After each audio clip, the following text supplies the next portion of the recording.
여러분 안녕하십니까? 광주 MBC 뉴스데스크입니다. 금호타이어 사내협력업체 노동자들이 정규직 전환을 요구하는 1심 소송에서 승소했다는 관련 소식 몇 차례 전해드렸습니다. 그런데 이 노동자들이 졸지에 일자리를 잃을 처지에 놓였습니다. 이들이 소속된 협력업체들이 금호타이어와의 도급 계약을 스스로 포기하고 노동자들에게 사실상의 해고 통보를 한 건데요. 무슨 영문인지 우종훈 기자가 취재했습니다. 금호타이어 광주 곡성공장 협력업체들이 원청인 금호타이어의 계약 해지를 통보했습니다. 생산과 물류를 담당하는 6개 협력업체는 600여 명의 직원들에도 오는 8월 말로 해고한다는 예정 통보문을 보냈습니다. 협력업체들은 불합리한 도급 계약 기준 때문에 적자가 계속 불어나 더 이상은 회사를 운영할 수 없다고 주장합니다. 지난 2018년 금호타이어가 더블스타에 인수된 뒤 계약 기준이 생산 물량으로 바뀌었는데 코로나 여파로 수요와 생산이 줄면서 도급액이 줄어든 반면 금호타이어가 이전과는 달리 손실을 보전해주지도 않기 때문이라는 겁니다. 이달 8월 지나고 나면 더 안 좋아질 거고 또 회사에서도 그거 지원해달라 계속 하니까 조금만 참으라가 지금까지 온 거라고. 협력업체 관계자들은 전대진 금호타이어 대표 이사까지 나서서 도움을 주겠다고 해 기다렸지만 3달째 답변은 없었다고 덧붙였습니다. 계약 해지를 통보한 협력업체 6곳 중 4곳은 추가 협상 가능성은 없다며 결정을 번복하지 않겠다고 밝히고 있습니다. 금호타이어는 한 달 안에 업무를 대체할 협력업체를 찾아야 하지만 선뜻 나서겠다는 업체가 없어 9월부터 공장 가동에 차질이 불가피해졌습니다.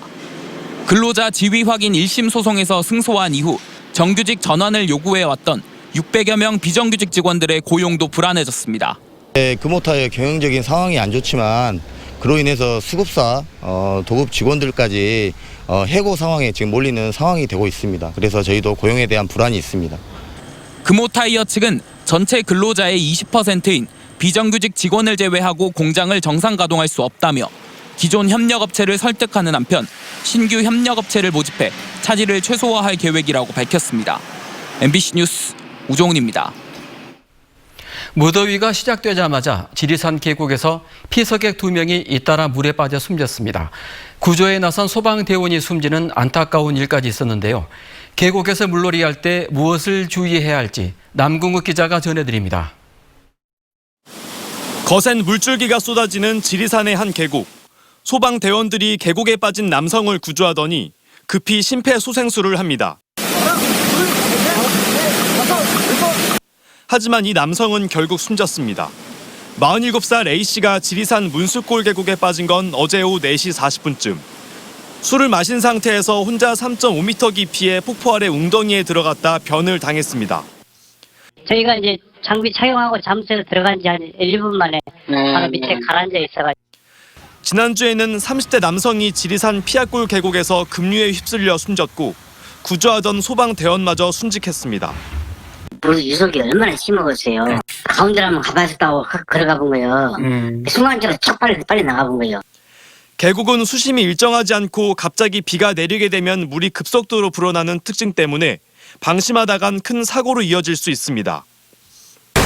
지금은 수심이 제 종아리 정도가 잠길 정도인데요. 하지만 바로 옆은 이렇게 바닥이 보이지 않을 정도로 굉장히 깊은 것을 알 수 있습니다. 또 수영 미숙과 부주의, 그리고 술을 마시고 물에 들어가는 음주 수영도 사고를 일으키는 요인입니다. 물살이 돌기 때문에 한번 빠져 들어가면은 빠져나오기가 굉장히 힘들거든요. 본인이 알지 못하는 곳, 그리고 사람이 많지 않은 곳, 혼자서 수영을 하면 안 되겠고요. 최근 5년간 발생한 물놀이 사망사고의 3분의 2가 휴가 기간인 7월 말부터 8월 초에 발생한 만큼 피서객들의 각별한 주의가 필요해 보입니다. MBC 뉴스 남궁욱입니다. 코로나19 확산 속에 폐쇄됐던 전남 지역 경로당들이 5달 만에 다시 문을 열었습니다. 광주는 내일부터 문을 엽니다. 면역력이 약한 어르신들이 이용하는 만큼 방역을 철저히 해야겠습니다. 보도에 김양훈 기자입니다. 경로당에 오랜만에 어르신들이 모였습니다. 3-3-5 모여 장기를 두고 그동안 못했던 이야기를 나누며 모처럼 즐거운 시간을 보냅니다. 코로나 때문에 메달을 못 나왔잖아요. 그러니까 이제 이번에 이렇게 개방을 해주니까 우리 노인들은 좋죠. 집에가 가만히 있는 것보다도 나와서 이야기도 하고 놀고. 전남 지역 경로당 9천여 곳 대부분이 최근 다시 문을 열었지만 예전과 달라진 점이 있습니다. 코로나19 예방을 위해 경로당 입구에서 체온을 재고 방문 일지도 반드시 작성해야 합니다. 경로당 자체적으로 매일 손잡이 등을 소독하기도 합니다. 불편하기는 하지만 마스크 착용도 필수입니다. 회원들이 우리 경로당에 오시면은 수시로 소독을 하고 발열 체크도 하고 철저히 하고 있습니다. 경로당이 재개방되면서 어르신들은 크게 반기고 있지만 방역당국은 긴장의 끈을 놓지 못하고 있습니다. 코로나19 예방을 위해 주기적으로 경로당 주변을 소독하고 있습니다. 또 아직 경로당에서 여러 명이 모여 함께 점심 식사하는 것은 금지되어 있습니다. 코로나19 예방을 위해서 어르신들에게 방역 수칙을 안내하고 있으며 그다음에 외부인 출입을 철저히 통제하고 있습니다. 무더위 쉼터이자 어르신들의 사랑방 역할을 하는 경로당이 다시 문을 연 만큼 방역당국의 꾸준한 관리와 관심이 필요합니다. MBC 뉴스 김양훈입니다.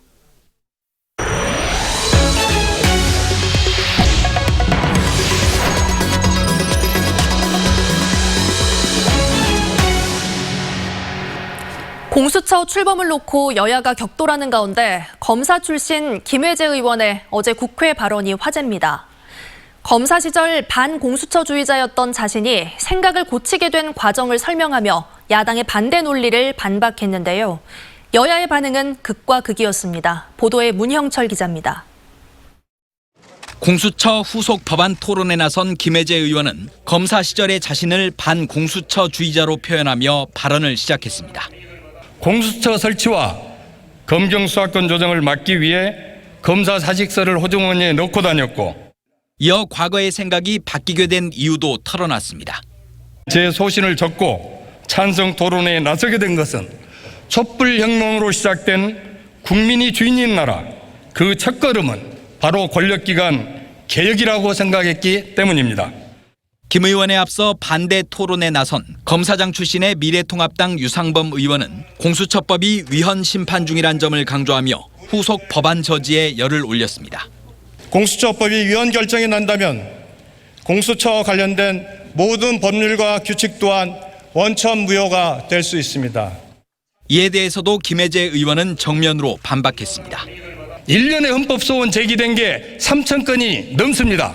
여러분 그 3천 건에 대해서 시행을 미루고 있습니까? 발언 중간중간 미래통합당 의원들의 야유와 고성이 터져나왔지만 토론이 끝난 뒤 여당에서는 박수 세례가 쏟아졌습니다. 온라인상에서도 김 의원의 발언 영상은 10만 조회수를 넘기며 높은 관심을 모았습니다. 또 같이 검사장을 냈던 의원들 입장에서는 상당히 좀 당황을 했을 거예요. 그리고 여하튼 생겨난 법이기 때문에 이제 시행은 신속히 해서 이 혼란을. 한편 치열한 신경전 속에 공수처 후속 3법이 국회 문턱을 넘었지만 미래통합당이 공수처장 후보 추천위원을 선임하지 않아 출범 자체가 지연될 우려가 큽니다. 민주당 이해찬 대표는 8월 국회가 시작되는 오는 18일까지 미래통합당이 후보 추천 절차에 응하지 않으면 공수처 출범을 위한 다른 대책을 세우겠다며 강경 대응 입장을 밝혔습니다. MBC 뉴스 문형철입니다. 지난 총선을 앞두고 특정 후보를 지지한 혐의를 받고 있는 광주 공무원 노조 간부 2명이 구속됐습니다. 광주지법 김태호 영장전담 판사는 공직선거법 위반 혐의로 영장이 청구된 공무원 노조 광주본부 전 위원장 A씨 등 2명에 대해 증거인멸 우려가 있다며 구속영장을 발부했습니다. A씨 등 2명은 지난 2월에 열린 노조 간부 수련회에서 4.15 총선에 출마한 특정 후보의 정책 자료집을 배포하는 등 공직선거법을 위반한 혐의를 받고 있습니다. 김대중 컨벤션 센터 제2전시장 위치가 다시 바뀌어 1년 만에 원위치로 되돌아갔습니다. 광주시는 제2전시장 건립 예정지를 지난해 8월 1주차장으로 정했다가 올해 5월에는 5.18 자유공원 일대로 변경했고 최근 다시 1주차장으로 바꿨습니다. 광주시는 5.18 정신 훼손을 우려하는 분들을 설득하기 어려웠다며 이유를 밝혔지만 결과적으로 시간만 낭비하고 행정 불신을 초래했다는 비판을 받게 됐습니다. 어등산 관광단지 개발 사업과 관련해 반발하고 있는 중소상인단체가 이용섭 광주시장과 면담했습니다. 광주시에 따르면 오늘 오후에 열린 면담에서 이용섭 시장은 상가 면적을 확대할 수밖에 없었던 이유를 설명했고 중소상인들은 피해 대책을 요구했습니다.